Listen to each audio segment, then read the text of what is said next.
अस्सलाम वालेकुम स्टूडेंट्स, मैं हूं आपका सर इरफान हैदर ख्याल और आप देख रहे हैं मेरा यूट्यूब चैनल।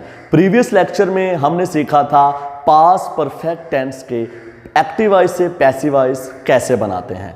तो आज हम सीखेंगे प्रेजेंट परफेक्ट टेंस के एक्टिव से पैसिव कैसे बनाते हैं। तो आइए स्टार्ट करते हैं आज का लेक्चर। चूंकि ये सवाल इंग्लिश में आता है इसलिए हमें इसका जवाब भी इंग्लिश में ही देना होगा। तो जब तक हमें इंग्लिश सेंटेंस की पहचान का ही नहीं पता चलेगा कि ये सेंटेंस किस टेंस से ताल्लुक़ रखता है, हम उसका पैसिव कैसे बना सकते हैं। तो इसकी पहचान क्या है? फार्मूला मैंने लिखा has, have plus third form, यानी कि कोई भी सेंटेंस जिसमें हैज़ या हैव और उसके बाद थर्ड फॉर्म का इस्तेमाल होगा उसका ताल्लुक होगा प्रेजेंट परफेक्ट टेंस से। बच्चे कहते हैं सर हेल्पिंग वर्ब तो दो हैं, हैज़ और हैव, हमें कैसे पता चलेगा हैज़ का इस्तेमाल हमने किन के साथ करना है और हैव का इस्तेमाल किन के साथ करना है। तो ही, शी, इट या सिंगुलर नेम के साथ हम हैज़ का इस्तेमाल करेंगे और आई, वी, यू, दे और प्लूरल नेम के साथ हम हैव का इस्तेमाल करेंगे। ठीक है जी, has, have plus third form.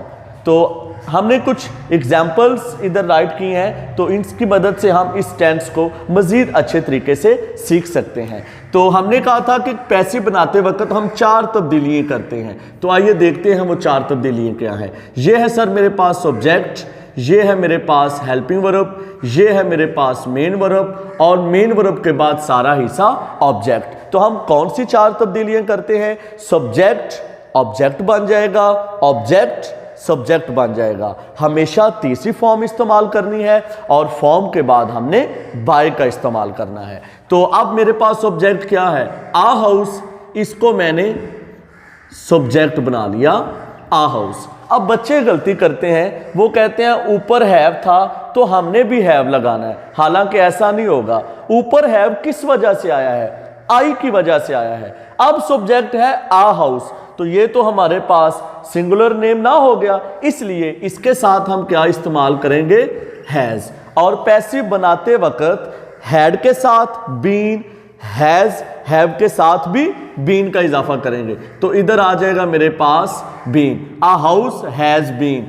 इसके बाद हमने थर्ड फॉर्म लगानी है और मजे की बात ऑलरेडी थर्ड फॉर्म लगी हुई है, चूंकि हैज़ और हैव के बाद हमेशा थर्ड फॉर्म ही आती है। अब मुझे नए सिरे से फॉर्म बनाने की ज़रूरत नहीं पड़ेगी। तो इधर से मैंने थर्ड फॉर्म ले ली, ठीक है जी।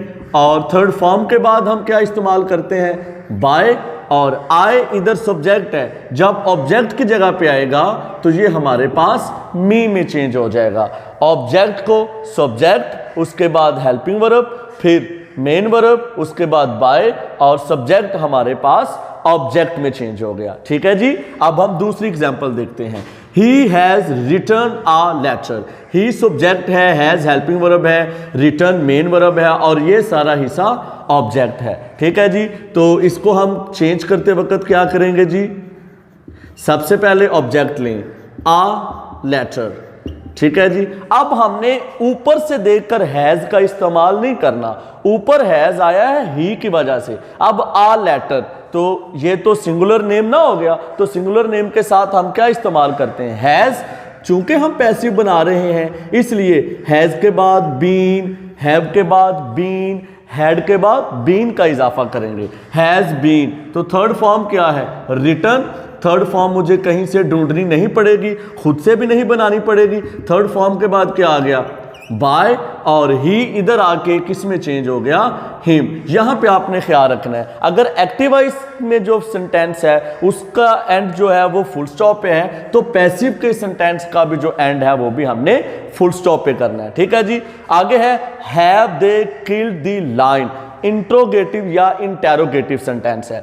इसमें बच्चे थोड़े से कंफ्यूज होते हैं क्योंकि सवालिया है, लेकिन इंशाल्लाह अगर आपने थोड़ा सा फोकस किया तो आपको बड़े अच्छे से समझ आएगा। हैव क्यों इस्तेमाल हुआ है? क्योंकि दे आ गया, दे के साथ हैव का इस्तेमाल होता है। अब मुझे नहीं पता कि इधर हैज़ का इस्तेमाल होना है या हैव का इस्तेमाल होना है, मैं इसको छोड़ देता हूँ। ये है जी मेरे पास हेल्पिंग वर्ब, ये है सर मेरे पास सब्जेक्ट, ये है मेरे पास मेन वर्ब और ये सारा हिस्सा क्या है, ऑब्जेक्ट का। अब क्या करेंगे जी, दी लाइन, मैंने इसको छोड़ दिया है क्योंकि मुझे नहीं पता चल रहा कि इधर हैज़ आना है या हैव आना है, मैंने इसका हिस्सा छोड़ दिया, मैंने लिखा जी दी लाइन। अब देखें दी लाइन, ये आई वी यू दे उनसे तो नहीं ताल्लुक रख रहा, ठीक है। उसके बाद ये जमा भी नहीं है, प्लूरल भी नहीं है, ये तो सिंगुलर है। लाइन एक शेर की बात हो रही है, तो जो सिंगुलर नेम होता है उसके साथ हम किसका इस्तेमाल करते हैं, हैज़। तो पता चला इसमें क्या आ जाएगा, हैज़ आ जाएगा, ठीक है जी। अब फिर बच्चे यहाँ पे मिस्टेक करते हैं, वो कहते हैं सर आपने बताया था पैसिव करते वक्त हैज़ के साथ बीन, हैव के साथ बीन, हैड के साथ बीन। जी भाई मैंने बताया था, लेकिन चूंकि ये फिक्रा सवालिया है इसलिए हैज़ के फौरन बाद बीन नहीं आएगा, हैव के फौरन बाद बीन नहीं आएगा, हैड के फौरन बाद बीन नहीं आएगा। तो क्या करेंगे जी, जो सब्जेक्ट होगा उसके बाद हम बीन का इजाफा करेंगे। क्लियर होगी बात, ठीक है जी। जैसे सिंपल सेंटेंस में हैज़ के बाद बीन आ गया, हैज़ के बाद बीन आ गया, प्रीवियस टेंस में हैड के बाद बीन आ गया, लेकिन चूंकि ये फिक्रा सवालिया है इसलिए हैज़ और हैव के बाद फौरन बीन का हम इस्तेमाल नहीं करेंगे। और मोस्टली बच्चे जो हैं जब हम पेपर चेक करते हैं, मार्क करते हैं, तो ये मिस्टेक देखने में मिलती है। तो सब्जेक्ट के बाद बीन, आगे थर्ड फॉर्म पहले से ही बनी हुई है, मुझे नए सिरे से बनानी नहीं पड़ेगी। फॉर्म के बाद बाय और दे जब इधर आएगा तो क्या हो जाएगा, देम। यहाँ पे फिर बच्चे मिस्टेक करते हैं और उनका हाफ नंबर कट जाता है, वो इधर जल्दी से फुल स्टॉप लगा लेते हैं। हालांकि मैंने कहा है कि अगर फिक्रे में एंड जो है वो फुल स्टॉप पे है तो पैसिव में भी full stop, active voice full stop पे है, पैसिव भी फुल स्टॉप। अब एक्टिव वॉइस किस में आ रहा है, इंट्रोगेटिव, जिसे क्वेश्चन में क्वेश्चन मार्क है, तो हम भी इसका एंड जो है वो सवालिया निशान पे करेंगे, ठीक है जी। तो ये आगे देखते हैं, वाई हैज ही पनिश्ड मी। अब बच्चे कहते हैं सर ये तो सिंपल सा था, इंट्रोगेटिव जो हैज और हैव से शुरू हो रहा था, लेकिन ये जो है ये WH फैमिली से है। तो बेटा देखें सबसे आसान, जब भी WH फैमिली से कोई वर्ड आ जाए उसको हम चेंज नहीं करेंगे, उसे हम एज इट लिख लेंगे। वाई था, मैंने वाई ही रहने दिया। आगे क्या है जी, हैज़, मुझे नहीं भी पता इधर हैज़ आना है या हैव आना है, मैं उतनी जगह छोड़ देता हूं कि इधर क्या आना है। अब ही पनिश्ड मी, अब ये जो है ऑब्जेक्ट है, मी, ये मेरे पास सब्जेक्ट है, ये मेन वर्ब है और ये क्या है मेरे पास ऑब्जेक्ट। अब क्या करूंगा, मी है, मी ऑब्जेक्ट से जब सब्जेक्ट बनेगा तो क्या आ जाएगा, आए। जैसे आर, मार, मी, ये ऑब्जेक्टिव केस है और ये सब्जेक्टिव है। तो मी को मैं इधर किस में चेंज कर दूंगा, आई में चेंज कर दिया। अब आप बताएं, आई के साथ हम हैज़ का इस्तेमाल करते हैं कि हैव का। यहाँ पे हम सीख चुके हुए हैं आई, वी, यू, दे और प्लूरल के साथ हैव। तो यहाँ पे अब मुझे पता चला कि यहाँ पे मैंने क्या लगाना है, हैव लगाना है, ठीक है जी। और चूंकि ये सवालिया है, हैज़ के बाद फौरन बीन नहीं लगाना, हैव के बाद फौरन बीन नहीं लगाना, हैड के बाद फौरन बीन नहीं लगाना, तो हम क्या करेंगे जी, आई के बाद सब्जेक्ट के बाद किसका इजाफा करेंगे, बीन का इजाफा करेंगे, ठीक है। अब थर्ड फॉर्म पहले से वही बनी हुई है, मुझे नए सिरे से बनानी नहीं पड़ेगी, ठीक है जी। और फॉर्म के बाद हम क्या लगाते हैं, बाय और ही, इधर सब्जेक्ट था, जब बेटा ये ऑब्जेक्ट की जगह पे आएगा तो ऑब्जेक्ट बन जाएगा हिम।